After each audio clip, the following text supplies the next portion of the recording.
বয়স্ক মানুষ, বয়স 60 বছরের কম হবে না, সে একেবারে সে বলতেছে। আর শরিয়া আইনের ব্যাপারে ওটাও বলেছে কিন্তু যে আমরা শরিয়া আইনে বিশ্বাস করি না। আমাদের সংগঠন পড়ে দেখবেন শরিয়া আইন বিশ্বাসের তো কথার ব্যাপারটা নাই কোথাও। আমরা তো তুই কি কইলি পাগল, কি কইলি তুই? হ্যাঁ কি বললা? এটা কথা হইল? এমন জঘন্য বেয়াদব যেই দল লালন করে তাদের ভবিষ্যৎ খুব ভালো হবে না, ভবিষ্যৎ ভালো হবে না। এই নাফরমান সে নিজেকেও ডুবাবে, তার দলটাকেও ডুবাবে শেষ পর্যন্ত। আশ্চর্য। আর কি বললে যুবক তুই বদলাবি বেটা? এই নাফরমান, তোমরা যারা এক ওয়াক্ত নামাজ পড়ো না, আরে অসভ্য, আর কি বললে তুমি বদলাইতে? মানুষের বাচ্চা এত অসভ্য হয় কেমনে?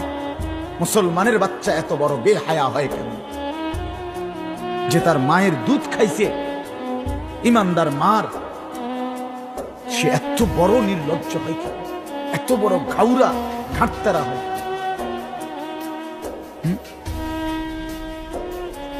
বলেন।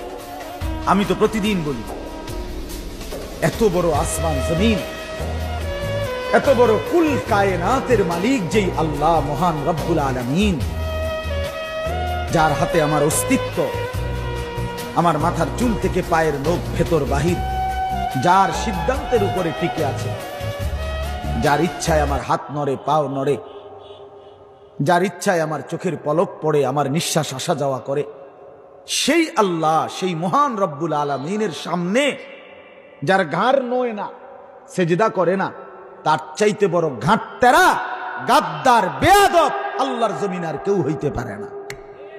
এজন্য বেনামাজি তুই সবচেয়ে বড় ঘাউরা, তুই ঘাটতেরা বেটা। অনেক মহিলারা আজকাল তারা স্বামীকে মানুষ মনে করে না। অনেক মহিলা আছে। আপনি যদি মুসলিম নারী হয়ে থাকেন আমার বোন, আপনার জন্য আপনার স্বামীর নির্দেশনা মানাটাকে শরীয়ত ওয়াজিব করেছে। অন্যায় কোনো কথা যদি না বলে তাহলে স্বামীর নির্দেশ মানা।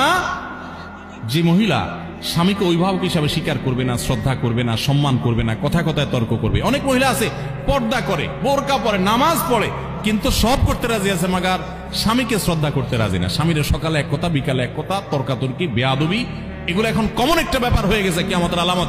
অনেক দিনদার, অনেক তাহাজ্জুদ গুজার মহিলা আছে, ভালো করে পর্দা করে মহিলা আছে, কিন্তু স্বামীর সাথে কথা কথা তর্ক, ঝগড়া, পাত্তা না দেওয়া, বেয়াদবি করা।